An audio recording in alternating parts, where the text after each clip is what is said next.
Hello बच्चों, आज हम आपके लिए नेक्स्ट टॉपिक लेके आए जिसका नाम है बडिंग एंड वेजिटेटिव प्रोपगेशन। तो इस टॉपिक में मेनली हम लोग को रिप्रोडक्शन के बारे में पढ़ना है कि बडिंग कैसे होती है और वेजिटेटिव प्रोपगेशन कैसे होता है। चलिए, बडिंग का नाम सुन के आप सोच रहे होगे ये क्या होता है। आप लोगों ने बड तो देखा ही होगा ना, फ्लावर में फ्लावरिंग होने के पहले जो छोटा सा पार्ट होता है उसे बड कहते हैं, लेकिन यहाँ पे बडिंग का मतलब दूसरा होता है। बडिंग होता क्या है पहले आप ये जान लीजिए। देखिए ये क्या है, हाइड्रा। अब यहाँ पे आप देख सकते हो कि एक छोटा सा पार्ट इसकी बॉडी से थोड़ा सा अलग दिखाई पड़ रहा है। ओके, तो इसे हम लोग कहते हैं बड। असल में होता क्या है कि यहाँ पे सेल डिवीजन होने लगता है। ज्यादा सेल डिवीजन होगा, जब ज्यादा सेल डिवीजन होगा तो सेल के नंबर्स ऑटोमेटिकली बढ़ जाएंगे।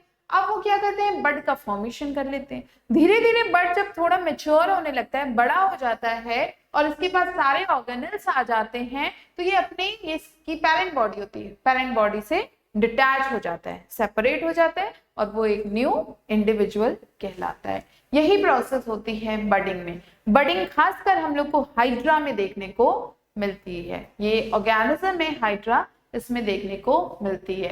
रीजनरेटिव सेल्स होते हैं जिनके थ्रू बडिंग होती है। अब देखिए होता कैसे, पहले ही हमने आपको बताया कंटिन्यूअस रिपीटेड सेल डिवीजन होने लगते हैं किसी स्पेसिफिक जगह पे। जब वहां पे स्पेसिफिक मतलब लोकेशन पे सेल डिवीजन ज्यादा होगा तो नंबर ऑफ सेल्स बढ़ जाएंगे। नंबर ऑफ सेल्स बढ़ने की वजह से वहां पे क्या फॉर्म कर लेंगे, बड फॉर्म कर लेंगे। देखिए जैसे ये हाइड्रा है ना, हाइड्रा के यहाँ पे क्या हो रहा है, धीरे धीरे बड का फॉर्मेशन हो रहा है। अब ये बड पूरा आप देखिए, छोटा सा हाइड्रा यहाँ पे आपको दिख रहा है ना, तो जब ये पूरी तरीके से बन जाता है, मेच्योर होने लगता है थोड़ा थोड़ा थोड़ा, मतलब इसके पास कैपेसिटी आ जाती है कि ये अपने पेरेंट बॉडी से अलग होके भी अपना जीवन यापन कर सकता है, तो ये अपने पेरेंट बॉडी से अलग हो जाता है और नया इंडिविजुअल कहलाता है। This process is known as budding. ये बड होते हैं। क्लियर? सेल डिवीजन का मतलब रीजनरेटिव सेल्स होते हैं। ये स्पेसिफिक साइट होती है जहां पे सेल डिवीजन होता है और स्पेसिफिक साइट पे क्या होता है, आउट ग्रोथ, बाहर की तरफ ग्रोथ होने लगती है। These bud develop into tiny individuals, छोटे छोटे इंडिविजुअल्स के फॉर्म में डेवलप करने लगते हैं। Clear? When fully mature detached from parent body become new independent individual। अब क्या होता है यहाँ पे, जैसा कि हमने पहले ही बता दिया आपको कि ये पेरेंट बॉडी से अलग हो जाएंगे और अपनी लाइफ स्पेंड करते हैं। ठीक है, तो ये प्रोसेस होता है बडिंग का। बडिंग समझ में आया? और छोटा सा टॉपिक है लेकिन बहुत आसान टॉपिक है। नेक्स्ट हम लोग आते हैं वेजिटेटिव प्रोपगेशन में। What is vegetative propagation? Vegetative propagation का मतलब होता है कि सीड्स के अलावा प्लांट्स की जो ग्रोथ होती है किसी अदर पार्ट से, जैसे आप लीफ ले सकते हो, स्टेम ले सकते हो, रूट ले सकते हो, उन सब से अगर आप ग्रोथ करवाते हो प्लांट की तो उसे हम लोग कहते हैं वेजिटेटिव प्रोपगेशन। एक्सेप्ट सीड, ध्यान रखिएगा, सीड के अलावा प्लांट्स, वेजिटेटिव ऑर्गन्स क्या होते हैं, रूट होते हैं, स्टेम होते हैं, लीव्स होते हैं, ये सारे प्लांट्स के वेजिटेटिव ऑर्गन्स होते हैं। स्टेम है, रूट है, लीफ है। सीड को छोड़ के अगर प्लांट किसी भी अदर पार्ट से ग्रो कर रहा है, इसका मतलब कि वहां पे वेजिटेटिव प्रोपगेशन का प्रोसेस हो रहा है। Okay, seed develop into new plants. अब ये जो रूट, स्टेम या लीव्स हैं, ये क्या करते हैं, ये पूरे के पूरे नए प्लांट को डेवलप कर देते हैं। दैट्स व्हाई इसे हम लोग कहते हैं वेजिटेटिव प्रोपगेशन। चलिए ब्रायोफाइलम की बात करते हैं। आपने कुछ ऐसी लीफ कभी देखी है, ब्रायोफाइलम इसे कहते हैं। सी होता क्या है कि इसके जो यहाँ पे साइड पार्ट होते हैं, यहाँ पे आप देखो छोटे छोटे लीव्स टाइप का शेप निकला हुआ है ना, निकला हुआ है उसके मार्जिन पे, इन द नोच अलोंग द लीफ मार्जिन छोटे छोटे डेवलपमेंट्स हुए हैं। अब ये जो बड्स होते हैं ये प्रोड्यूस होते हैं, बड्स का प्रोडक्शन होता है और फिर ये डेवलप कर जाते हैं न्यू प्लांट में। अगर इस पार्ट को काट के आपने सॉइल में लगा दिया तो ये प्लांट जरूर बन जाएगा, या फिर आपने इस पूरे लीफ को काट के सॉइल में लगा दिया तो इतने सारे प्लांट्स बन जाते हैं। ये पूरी तरीके से रूट का डेवलपमेंट कर लेता है। या अगर इसके आसपास थोड़ी सी मिट्टी होती है ना, नीचे सॉइल होता है, तो वहां पे भी ये ग्रो कर जाते हैं। ओके, तो इस तरीके से ये नए प्लांट में डेवलप हो जाते हैं। अब जरा देखिए, लीफ के कुछ छोटे से पार्ट, बड जो होते हैं, वो हेल्प कर रहे हैं पूरा का पूरा प्लांट बनाने में। This property of vegetative propagation is used in methods such as layering or grafting to grow many plants like sugarcane, rose, grapes or for agriculture purpose. अच्छा, आप सब तो जानते होंगे कि हर प्लांट में सीड नहीं होता ना। जैसे अगर हम रोज की बात करें तो उनमें सीड्स नहीं होते, या फिर हिबिस्कस की बात करें तो उनमें सीड्स नहीं होते, या अगर आपने बनाना खाया होगा तो उनमें भी सीड्स नहीं दिखाई पड़ते हैं, ग्रेप्स सीड्स नहीं दिखाई पड़ते। तो कुछ ऐसे फ्रूट्स हैं, फ्लावर्स हैं, वेजिटेबल्स हैं जिनके सीड्स नहीं होते लेकिन फिर भी ग्रो करवाना है, जरूरत है हमारी, तो उसके लिए हमें ये सारे ऑप्शंस लेने पड़ते हैं। इनमें आता क्या है?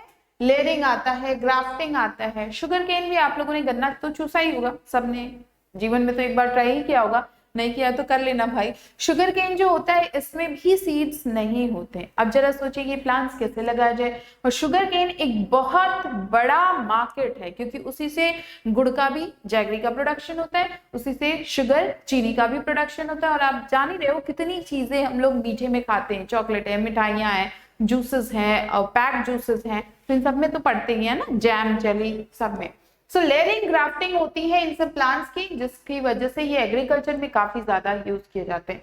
ये देखिए लेयरिंग है। लेयरिंग का मतलब क्या होता है? एक प्लांट नॉर्मली ग्रो किया, ओके, अब इसकी ब्रांचेस जो है, स्टेम जो है वो जमीन के अंदर आ जाती है, सॉइल के अंदर। जब ये सॉइल के अंदर आने लगती है तो ये पूरी तरीके से रूट का डेवलपमेंट करने लगती है। फिर क्या करते हैं हम लोग, जब ये थोड़े थोड़े बड़े होते हैं तो इसको कुछ बेस दे देते हैं कि उसको पकड़ के ये थोड़ा ऊपर पड़ जाता है, उसके बाद यहां से इसको कट कर दिया जाता है। Okay, so this process is known as layering. Grafting बता देते हैं आपको।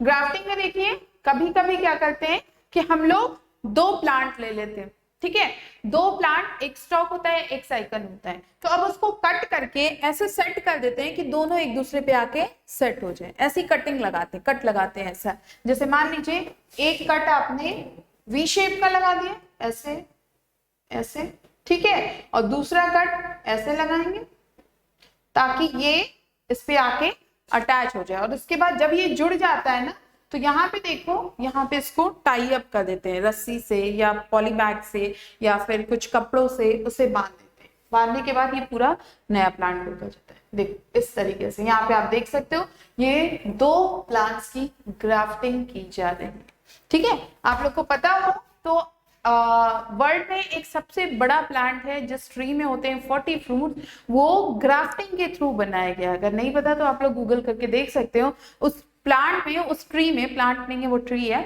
उसमें 40 तरीके के फल आते हैं, and that is because of grafting. तो ग्राफ्टिंग आप भी कर सकते हो, घर पे अपने ट्राई कर सकते हो दो प्लांट्स लेके।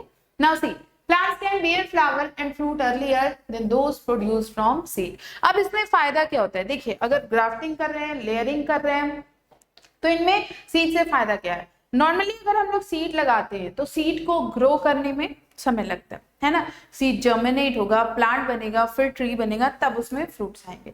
लेकिन अगर आपने लेयरिंग या ग्राफ्टिंग कर दिए तो ऑलरेडी प्लांट आपका इतना बड़ा है, उसमें फ्लावरिंग आनी शुरू हो जाती है, समय कम लगता है। सबसे बड़ी बात इसमें समय कम लगता है। Okay, earlier then those produced from seeds. Also used to propagate plant that have lost the capacity to produce seed।